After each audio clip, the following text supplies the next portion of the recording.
Hello everyone. So today I am going to be powering on my 1991 Apple Macintosh Classic and demonstrating the odd behavior it has been exhibiting. It's actually not really been powered on for the last couple of years because of this very problem that you're about to see, where it just randomly decides to restart and go into what I call a chime cycle, where it just repeatedly restarts and chimes over and over and over. So I have the Classic plugged in to a power strip just below the desk here. It's not currently powered on. And then I plugged in a USB keyboard, or not USB, sorry, an ADB Apple desktop bus keyboard and mouse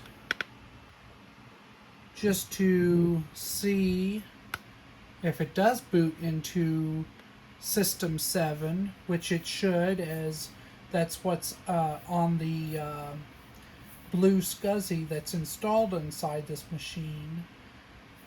If it boots in, we'll see if it actually does anything. And yes, I know it's a little dusty, as you can tell. I do really need to clean this machine, but like I said, it really hasn't worked in a couple years.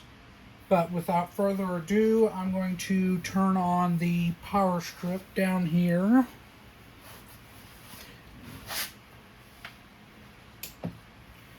Power is on. I will also note before I turn the Classic on, this machine has been completely recapped. The logic board was recapped first by a fellow 68K MLA user out in California. And then Amiga of Rochester in Rochester, New York, who, as their name implies, specializes in the Commodore Amiga, actually recapped the analog board on this machine. And while the capacitor electrolytes actually did have some effect on a couple of the traces on the analog board, it worked fine for about a year or so, and I even put I coated those traces so they would not oxidize and create further problems. So I don't know, and also the floppy drive has been uh, completely cleaned and lubricated thanks to a fellow compact Mac enthusiast or 68K Mac enthusiast in Kansas City. So without further ado, I'm finally going to flip this machine on and we'll see if it does the infamous chime cycle or if it boots right into System 7. I powered this machine on, or tried to, a week or two ago, or a couple weeks ago, whenever I just first moved it over to the new place here, and it did the chime cycle. So my expectations that it will actually boot successfully into System 7 is quite low, and my expectations even lower that it will be stable in System 7. Anyways, here we go. So there's the first chime. Try to move you all in here. Second chime. So it looks like we're doing the chime cycle. Third.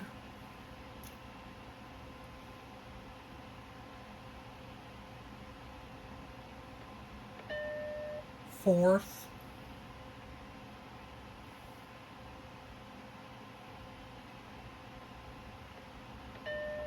and 5th. I'm just going to shut it down, and I will try to power it on again here momentarily. So we did, back in like 2023, I believe, we actually tried to troubleshoot this issue. I remember even sending the logic board off to Amiga of Rochester to see if he could figure the problem out and trace it down. Unfortunately, while his troubleshooting brought the machine back to life for a couple weeks, it started acting up again. And I think the culprit might be the sound chip, which interestingly, on the Classic, the sound chip is actually responsible for the interrupt and reset circuitry. Anyways, I'm going to try to power this thing back on.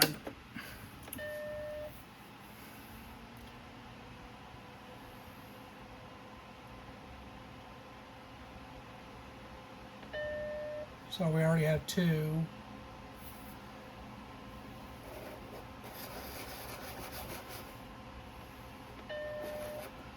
3.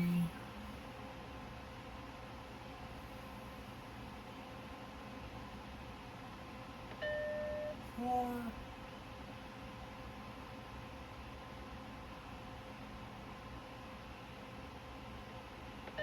5.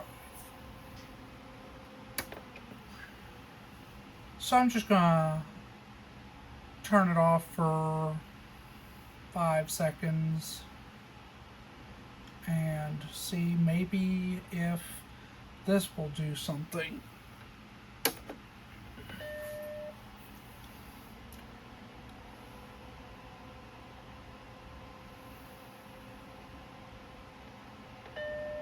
Nope. Looks like we're still in the chime cycle. So I don't know what's going on with this machine. If you have any ideas what might be causing this machine to behave like this, I would be greatly appreciated to hear from you and hear your suggestions. Thank you, and have a great day. Oh,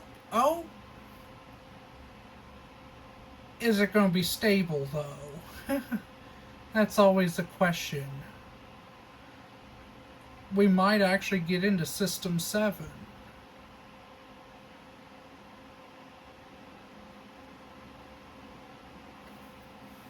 Fingers crossed. Fingers crossed. Oh, no.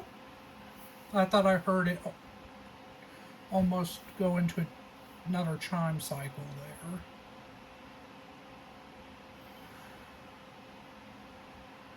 Oh my god, we are in.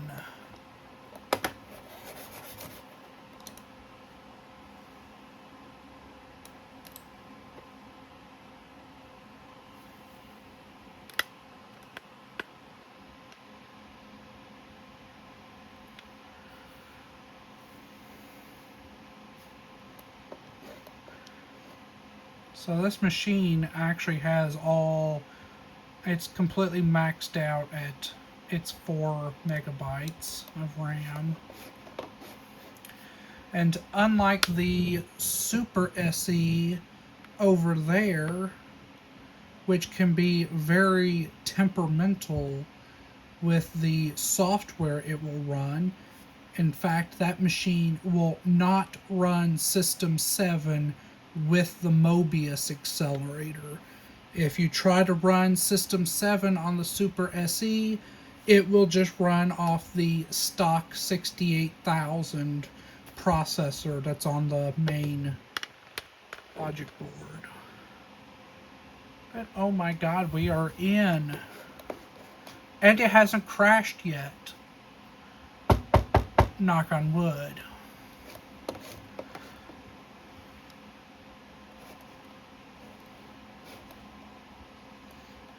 So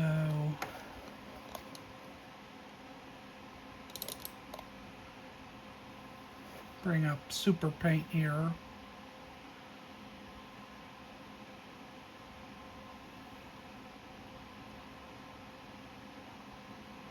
Oh, nope. There it goes. So it's acting up again. It's trying to do something with the interrupt.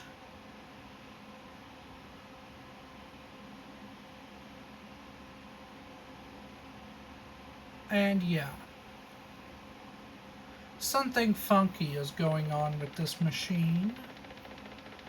And I would like to know what it is.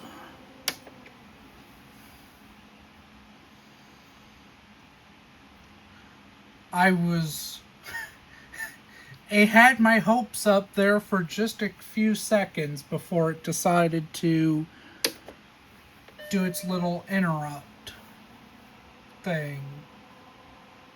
And then we got the vertical bars of death. And now we're back in a chime cycle.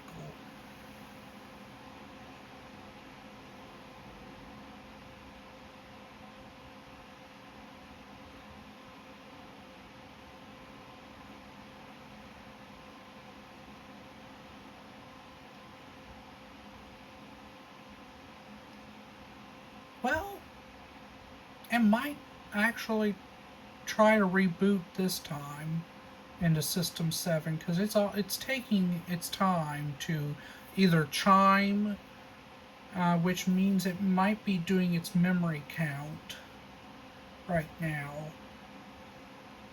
I haven't heard it chime again, so who knows. Whenever you have the full 4 megabytes in these compact 68,000 Macs, the memory count can take a little bit. I mean, we can't all have the 25 megahertz Motorola 68030, like the SuperSE, which can do its 16 megabyte memory count in just seconds. But yeah, it's not doing anything. Well, so yeah, if you have any ideas on what might be causing this machine to act funny, please let me know. I would like to hear your thoughts. Like I said, I think we tracked it down to possibly be in the sound chip. And I think, if I remember right, there was even a little bit of oxidation on the pins of that sound chip. But I want to say we actually fixed that. So I don't know. I might even go as far as actually taking the bucket off this machine and just glancing inside to see if there's any obvious problems. But if I remember right, there weren't any obvious problems aside from that oxidation, which I think we fixed. So yeah, if you have any suggestions, feel free to let me know. They would be greatly appreciated. Thank you, and have a great day.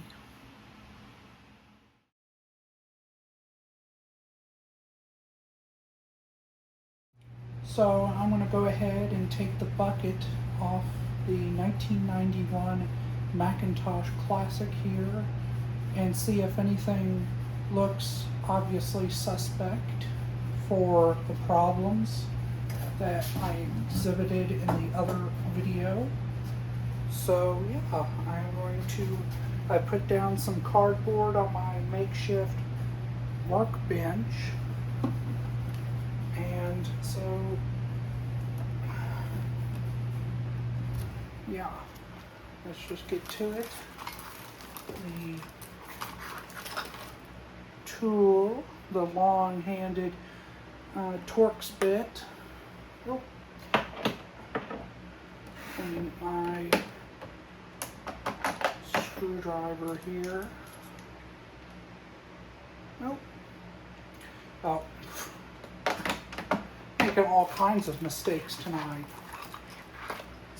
This one, because it's too big for that one. It's been a little while since I've had this machine apart.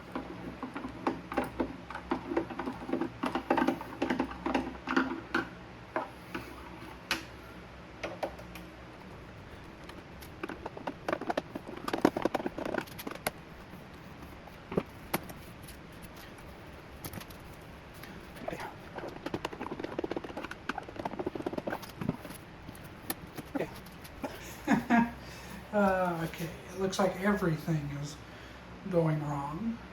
So the front of the case down here, where it meets the bezel, that often gets stuck. For some reason, especially on this machine, like the SEs I had before, like my SuperSE, don't seem to have this problem, but this Classic does. Must fit a lot more snug on that part of the machine.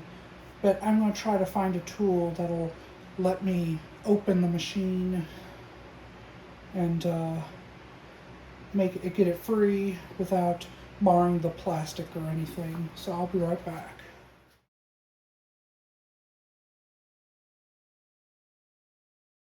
Okay, so I'm going to try something risky. I couldn't find anything to get this front part free.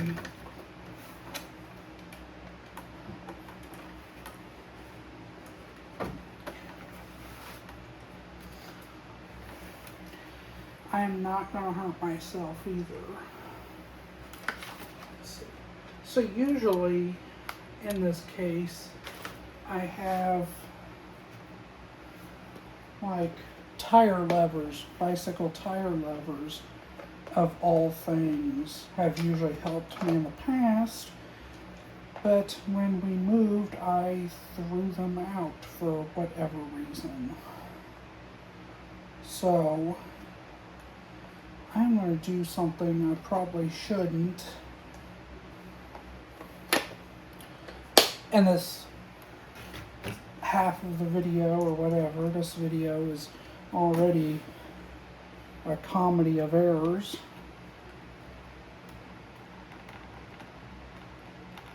There we go.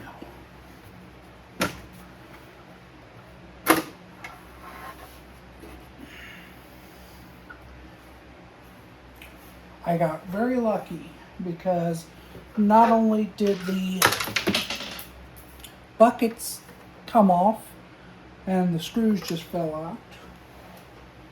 Thankfully, I see where both of them went, as more errors in this already comedy of errors goes. We did get the bucket off and no damage to the plastic, or not really anything noticeable, thankfully.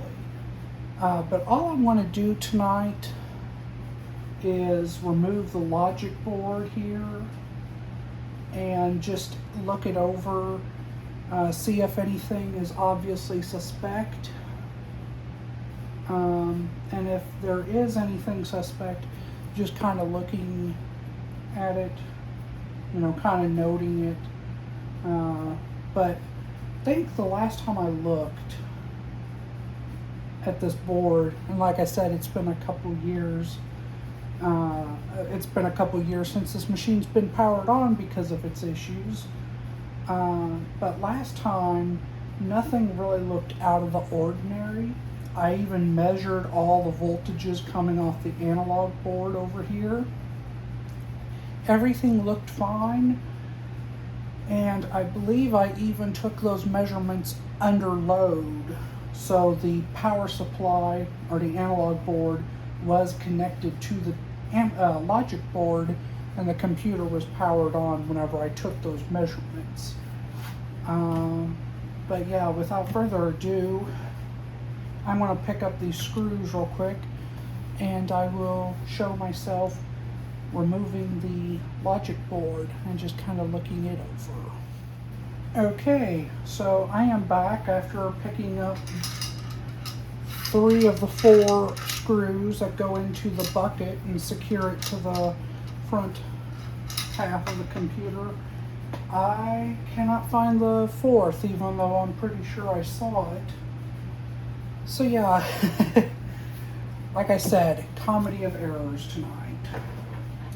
Very first thing I want to do before proceeding is connect my electrostatic discharge strap to my wrist so that I don't accidentally kill anything.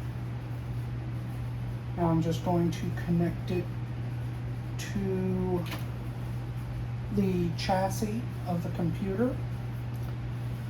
And if you've never worked on a compact Mac like this, some words of, well, warning. This machine has been powered on, it was powered on yesterday, so I definitely do not want to mess with any of the high voltage stuff with the CRT or the analog board. So I want to stay away from all this stuff. Also, this glass neck of the cathode ray tube is extremely fragile. It can be very easily broken if you're not careful. So be very careful when you're working around the neck and the neck board of the cathode ray tube, as it does not take anything really at all to break that neck. And if you break the neck, that's going to put air into the cathode ray tube, so it'll lose its vacuum, and you won't have a CRT that works anymore. But anyways, so with the warnings out of the way, I'm just going to start disassembly by removing the memory card. So the Mac Classic has the memory extension or memory expansion card here, which is how you get, I believe 1 meg is already on the logic board. The bare expansion board here adds another meg built in right here, and then these two SIMs are 1 megabytes each, totaling the maximum of 4 megabytes that the 68,000 can address. So we'll set that up there. Next, we'll remove the floppy ribbon cable. Once again, being extremely careful. And then the SCSI cable going to the BlueSCSI. And then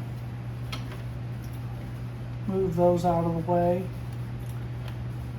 And then the most difficult is right in here, and that is the main power connector that goes from the analog board to the logic board. And I have often found that is the most difficult connector to remove. It requires a lot more jiggling, and it's just at the right location that if you pull too hard, you're going to go right into that neck of the CRT. But it came right on out. And then now all of our connectors are removed, so I can just simply slide the logic board right on out like so, and here you have it, the logic board of this 1991 Macintosh Classic. Okay, so we are back now with the logic board laying here on the table or the work surface. And yeah, I'm just going to point out a couple things. So this right here is your PRAM or parameter RAM battery. This is what tracks or keeps the clock and settings in volatile memory while the machine is not connected to power. And these PRAM batteries are the biggest cause of death of these machines because the original batteries are often forgotten about or left inside, and they will explode and release corrosive battery acid all over the board, and usually all over the rest of the machine, sometimes so bad that it will actually rust the metal chassis pieces, sometimes even the floppy and hard drive cages, and do all sorts of damage. So if you get one of these machines, you definitely want to remove the PRAM battery as soon as you possibly can. So right next to our PRAM battery, we have our Motorola 68000 processor right here. Just like the earlier compact Macs, this 68000 is clocked at 8 megahertz. Then over here we have our ROM chip, and then all these chips over here are the built-in memory chips. So as I mentioned earlier, the logic board on the Classic already has 1 megabyte of memory built in, and that's all these chips right over here. And then this is the slot for the memory expansion card that I removed earlier. And that memory expansion card, as I mentioned, has another megabyte built in and 2 SIM slots, so you can add 2 1 megabyte SIMs to max out the Classic at its 4 megabytes. So I'm going to have a quick glance around the board just with my eyes and see if anything looks off. I'm definitely going to look at UA5, I believe, which is the sound chip, and that is this guy right over here. And if memory serves correctly, this might be the culprit. UA5, or the sound chip, in addition to the sound, is responsible for the reset and interrupt circuitry of the Macintosh Classic. And just as further proof of that, up here right next to it, where I have the bit, is the reset and interrupt switches. This is the reset, and then this one over here is the interrupt switch. And I believe UA5 could be the culprit. I know way back when this machine started acting up and I first disassembled it, part of UA5, a couple of the pins on it were very corroded or oxidized, and I don't know if I ever got that fixed. I don't know if Amiga of Rochester might have fixed that when I sent this board off to have it reworked so that he could do his magic and try to bring it back to life. I am not 100% sure. So that's going to be the main thing I'm going to be looking at. But I'm going to be looking at other parts of the board too. As I mentioned in the other part of this video, this board and the analog board, both of these boards have been professionally recapped. So this board, the logic board here, was recapped by a fellow 68K MLA user in California. And then the analog board up there was recapped by Amiga of Rochester. But yeah, I'm going to do a real quick glance at UA5 and other parts of the board just to see if anything obvious looks wrong. And I'll be right back.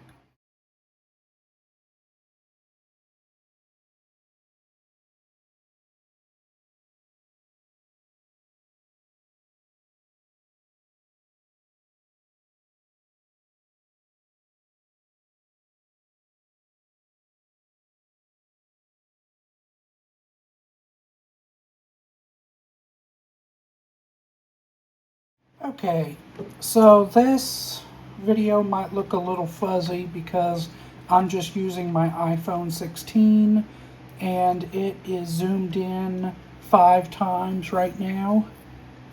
But this is the UA5 sound chip, and just on first glance, all the pins on this chip look clean.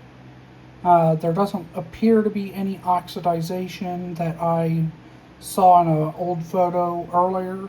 So this must have actually been taken care of by Amiga of Rochester. So while I don't rule out UA5 not being the problem, because it very well might be a bad chip and not just a bad connection or something, it's not as obvious as it would have been back then.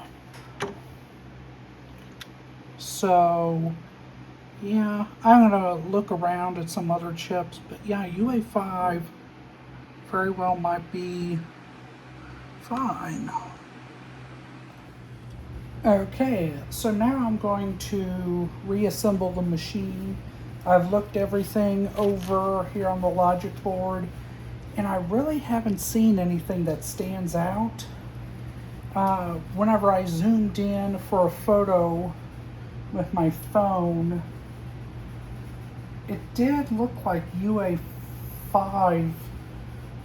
One or two of the pins may be a little suspect, but nothing really looks off.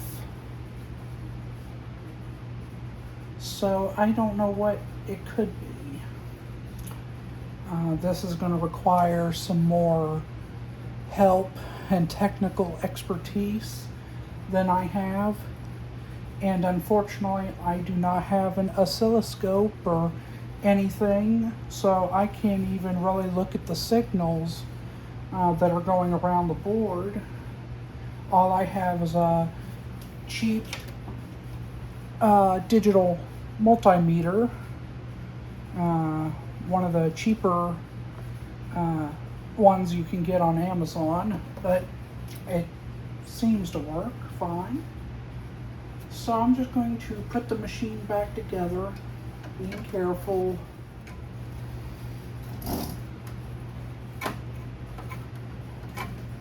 There we go.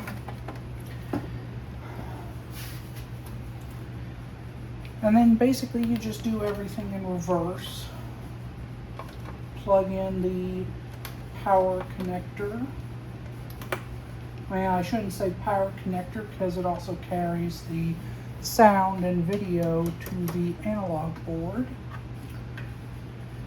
Then we're going to connect the SuperSE cable coming from the BlueSCSI.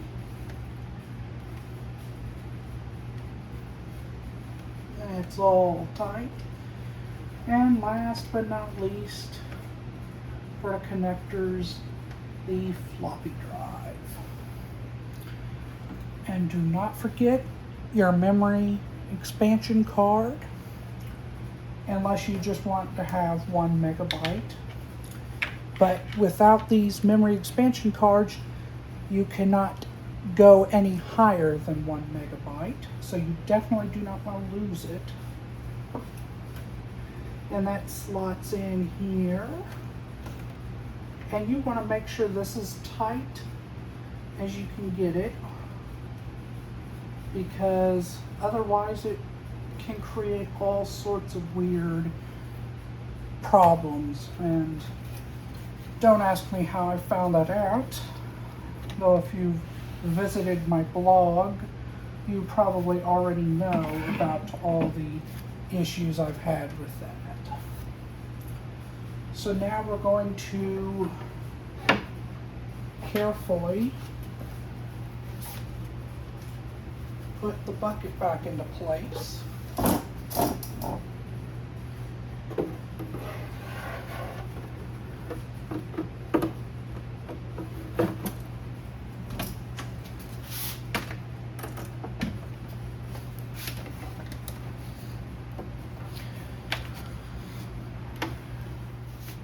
And then we're just going to fasten the screws, the Torx screws back into the case here.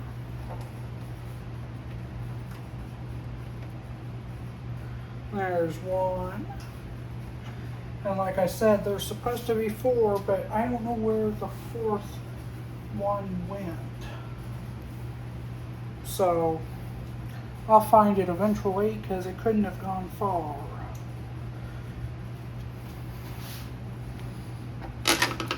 These ones down in the handle can be a pain.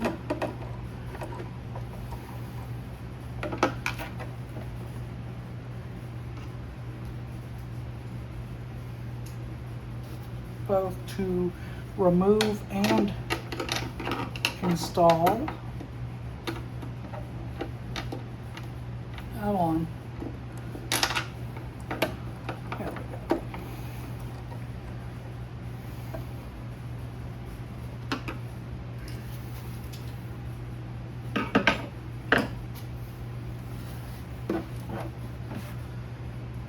So the 1991 Macintosh Classic is all back together.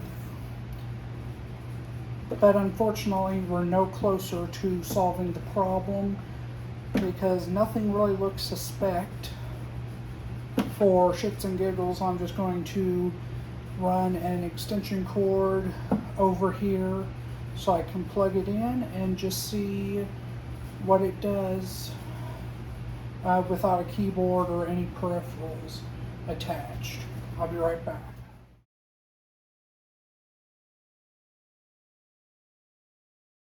Okay, so this is one of those cases where a surge protector with a 25-foot, or at least 20-foot cord comes into play because this room only has one electrical outlet and it's a pretty large room. I'm going to plug in the Classic. I'm going to plug in turn this on.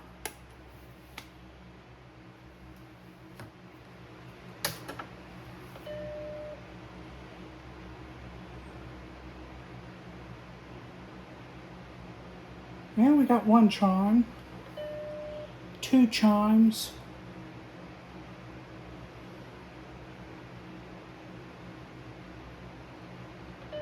3,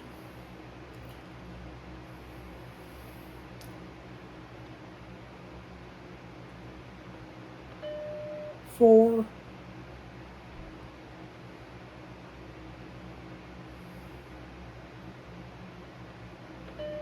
and 5. I'm just going to turn it off.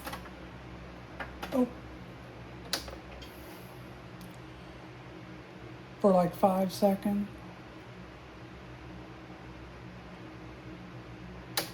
And see if it decides to start up now, because I think the last time I did that, it did actually boot eventually. But we already have 2 chimes, so I doubt that it's coming out of the chime cycle.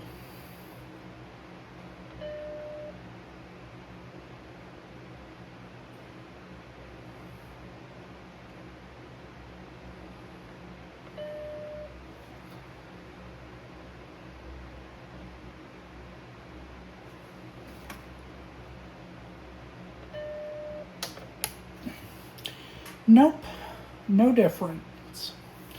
So if you have any ideas on what might be causing the chime cycle and all the other weird problems with this 1991 Macintosh Classic, I would love to hear them.